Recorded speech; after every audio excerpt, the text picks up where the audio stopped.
Shakespeare wisely and famously said, all the world's a stage, but for Inga Romantsova, our local acting coach, who's just back from a world conference on Stanislavski's acting methods in Malta, life is theatre, theatre is life, and Inga particularly is fascinated by the work of Irianov, who was a contemporary of Stanislavski, who believed that everyday life, theatre was really important to our well-being. Inga, good morning.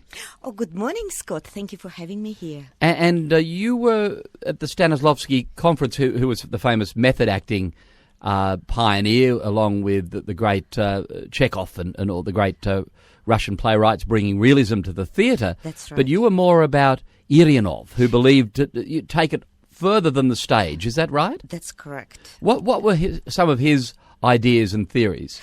Well, Yevreynov was creating alongside Stanislavski, but he was in a position. Yevreynov believed that everything in life is full of theatrical conventions, and theatre dominates life, and stage has to borrow from life, not the other way around. So it's not about realism on stage, it's creating of kind of new theatrical conventions. And he thought the theatre is a universal symbol of existence. It's kind of ability of humans to transform themselves into something different. It's like he was, in his theatrical works, and theories, he was suggesting that if we look at animal world, we could see that playfulness and theatrical transformation everywhere. And if the humans would be able to channel that particular theatrical ability in them, they will be able to work through so many emotional, different type of issues we experience in contemporary world. I think what's fascinating about Yevreynov, he was kind of he predicted video libraries, DVDs at homes, or a domination of moving picture over the books in kids' life. When was this? What period? Well, it was 100 years ago. It's actually exactly 1909. Did he have a bit more room to grow with theories than Stanislavski? Because he was he got out of Russia, didn't he? That's correct. So when Stanislavski's working on with his counterparts on his realistic theatre, and which we all use now, metaphysical actions and action analysis and so on.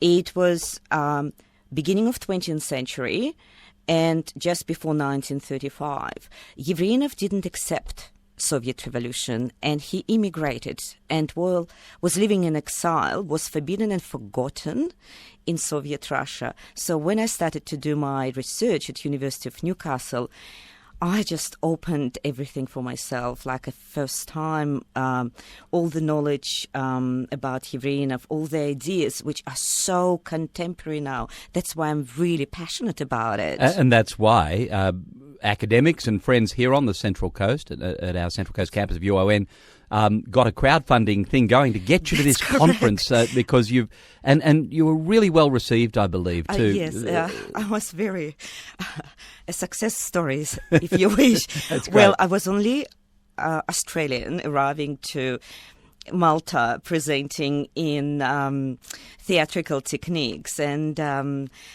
so this story was going like, oh my God, she traveled from Australia, where it's exciting. Let's bring the conference in 2021 to, let's say, Perth. Great. So yeah, that'll be great. Yeah. And being a Russian too, which is phenomenal. Yes. Being an Australian Russian or a Russian Australian. This idea is fascinating, though, isn't it? And you look at it for more than just stage work, day-to-day well-being. Are we changing the way we think when we perform and have to act to be happy or sad? Are we changing the way we think? Because that's revolutionary in cognitive behavioural, isn't it? That's so true. It's like we can use it as a survival mechanism. if you wish. You don't need necessarily to go to theater therapy and such, but I could see it even through my daughter's approach in life, how if she's upset, she could pick up something on YouTube which makes her happy and she starts singing with her favorite singer, and it's changes because she transforms into that kind of a different mannerism, if you wish, and it unconsciously changes something inside us, which a scientist still looking into and trying to connect. What is it? Why creativity is so important in our life now, as like literacy or numeracy. So what I call, and Yevreynov called theatricality, it's instinct of transformation, and it's important as like instinct of hunger or procreation. Wow, so powerful. What was it like for you to go on this journey of studying and discovering Irinov's, sorry about the pronunciation. No, it's wonderful. No one can say Irinov's work, Yes. because you're obviously a fluent speaker of Russian and reader of Russian. And Stanislavski got all of the spotlight, so to That's speak. correct. But you've been able to really bore down into this guy's methods and theories, haven't you? Well, Yevreynov was writing in old Russian language, if we can say, and so translated into academic English was tremendous. Difficult. Yeah. Yes. Right. But it's interesting. It did take me longer than I expected, but it clarified. And with years, the idea grew in me, and I could use the techniques with my students. And when I saw how it could influence the human development, I was just fascinated. And you could see now, like reality TV, everyone acts, the tattoo we do to transform ourselves. Yevreynov even believed that humans started to dress up, use clothes, because of that pre-aesthetical instinct of transformation. But it's actually was really important for me as a migrant, because am I Russian or Australian, how to put together Russianness and Australianness together. So that spiritual understanding of I can read and bring something into my life here and share. It's very powerful. And that sort of slight outsider's view has always been a very important point of view for observing a culture and a community, hasn't it? Do you feel that that's helped you as well in looking at the Australian version of the theatre of life? Yes, and how I became more Australian, how to, Because you get a good laugh out of it, don't you? You really enjoy the nuance of Australian culture and discovering the funny little things that are quirky to us. And I guess we're all the same but different. That's right. And it's interesting how you can find the uniqueness, but at the sameness, if I could say, and that the moment you realize that spirit of the earth can be used, in theatrical transformation, how Aboriginal dream stories. It's the same. It's like Well, they were marvellous storytellers, great dancers, just fabulous musicians. I mean, that acting out these Dreamtime stories is so powerful, isn't it? And very symbolic as well. This is pure theatricality for you. For sure, yes. Really capturing the imagination and the emotion. As I see you as very exotic too, because you've got this wonderful Russian accent, you're very passionate. And it will never go away, Scott, unfortunately. Very passionate about acting, and as an acting coach, it's almost a parody, isn't it, to have someone teaching Stanislavski method who's Russian and passionate. That's so true. And I get used to it. That from. Does it give you more gravitas in the studio? Well, lots of laughter as well.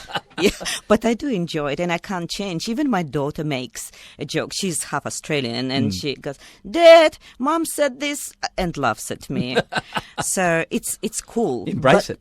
Absolutely. But I'm completely Aussie. I can tell you, when I was in Valletta, I do talk about acting techniques which were originated in Russian land, but I did develop it here. In Australia. I share it with my students, colleagues, and it's not just on university level or just in theatre. In Yevreanov, theatre is much bigger than a building.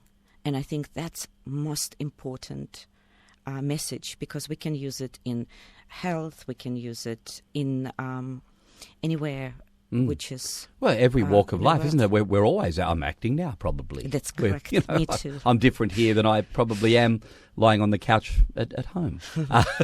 And what about that? You know, someone going for a job interview, if they're animated and they're empathetic and they're connecting and they're answering the questions and somehow reaching out to that jaded boss who's got that one position and 100 are going for it. I mean, surely having some acting ability has got to give you a massive leg up in that sort of scenario. Well, I hope so. Do you hear that from your students? Oh, yes, they do like the passion of the approach. And I think it's like in everything. If you practice and you put your heart into it, it resonates. Yeah, it's great to talk to you. Thank you so much for coming in. Thank you, Scott, and congratulations on getting to the big conference in Malta on this style of acting and acting teaching. And hopefully they'll bring it to Australia now, because they've found the great Irianov academic here in you. They definitely will be in Perth. Inga Romantsova, thanks for joining us on the program. Thank you, Scott.